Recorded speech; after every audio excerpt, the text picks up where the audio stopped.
And now I'd like to invite to the stage Group B. Group B was originally assigned a color yellow, but they decided that wasn't good enough, so they've decided that they will become Group King, Gold. So, hello, my name is James Samaldelli.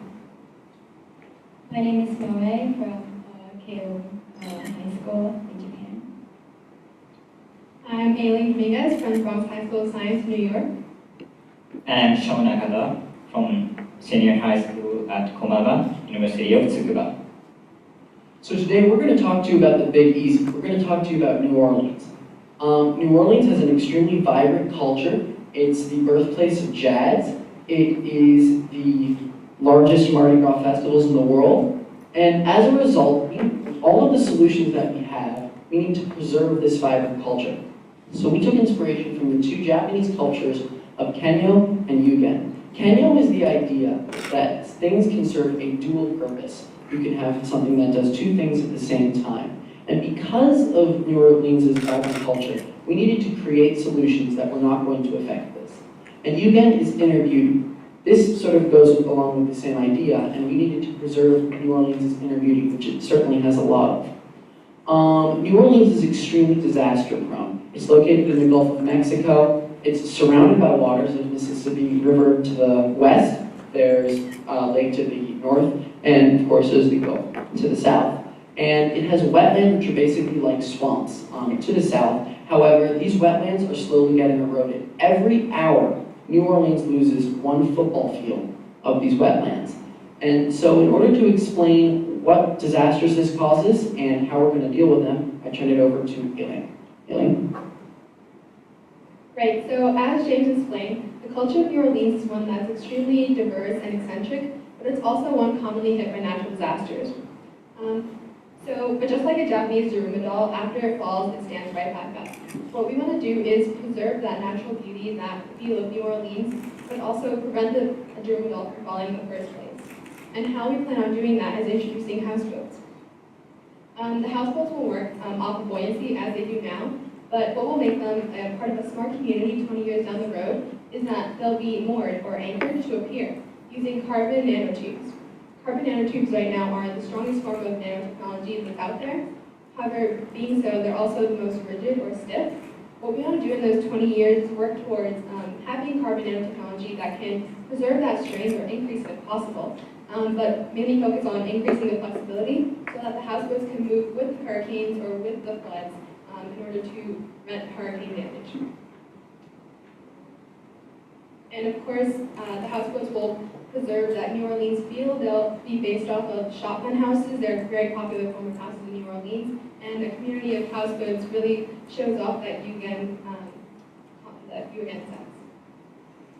And once the houseboats are effectively designed and ready to be introduced, we will also implement property taxes. We want the houseboats to be located in Lake Pontchartrain. That's way up north. It's farther away from the wetlands of New Orleans. And the wetlands provide a sort of natural barrier against hurricanes or floods, so we want to preserve them and allow them to grow more. And that also allows for some green space in the community. And moving on, the houseboats will prove to be energy efficient. We plan to use a new technology of solar panels that allows for the internal splices to be more connected, and it allows them to be pluralized. In other words, they're just more compact and easier to implement. And so we can fit more solar panels on one single roof and provide for more energy for not only that one houseboat, but for the entire community. And that also relates to big data, which is what Moe will talk about next. Well, we would like to be talking about evacuation. When New Orleans was hit by Hurricane Katrina, the traffic was jammed, enabling more than 100,000 people to move out of the city. Having this, the Federal Emergency Management Agency released a preliminary flood map for the communities in New Orleans, which provided the residents with more information about the flood risks they face. However, we could improve the flood maps or hazard maps that we already have by designating each district's evacuation region in order. And this is where big data comes in. We could use traffic measurement data. We can connect the traffic measurement data to the network system and utilize the big data information so that we can let the citizens evacuate more smoothly. In addition to that, we can have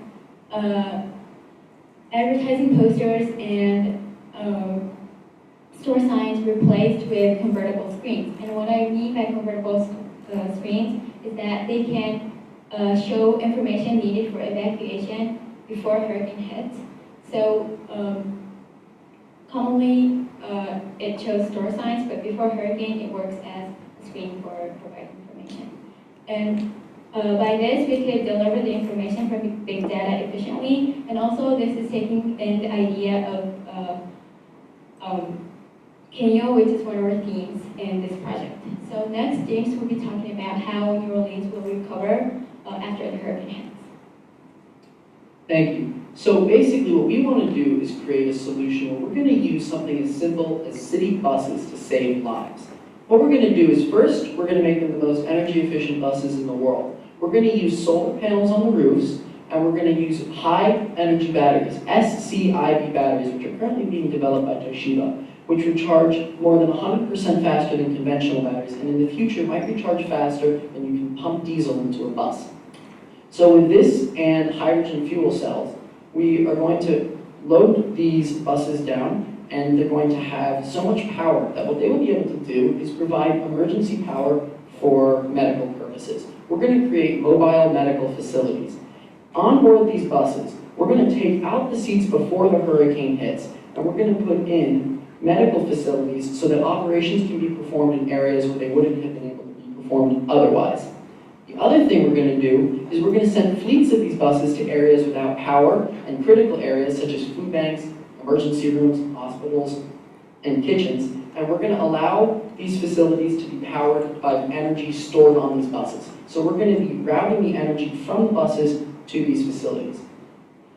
Next show is going to show you how New Orleans is going to be powered in the future. Thank you, James. Now, I'll be talking about the solutions of flood controlling system of Mississippi River. It's always important to find solutions from the past that we can learn from.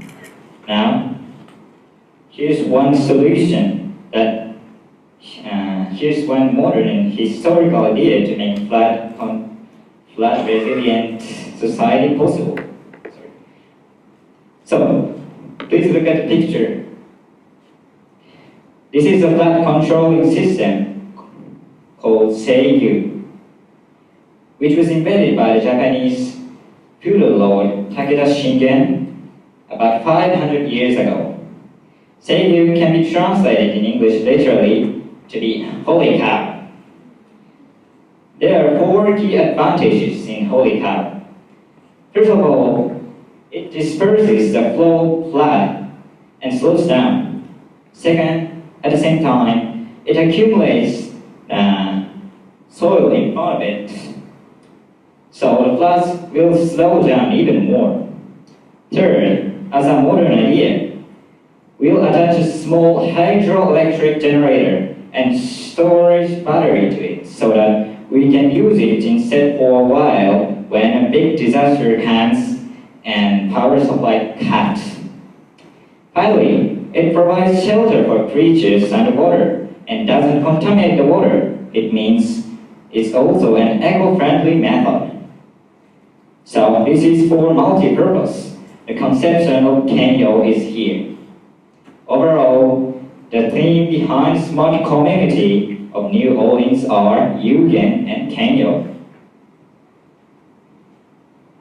So thank you so much to everyone that made this possible. Thank you to the NSTA, thank you to Toshiba, and thank you to Rachel and just everybody that made this possible. And finally, we all conferred that we wanted to give a big special thank you to Patrick and Helene and say that it's not often that a teacher can come out and sort of, change your life in a way in 1 year.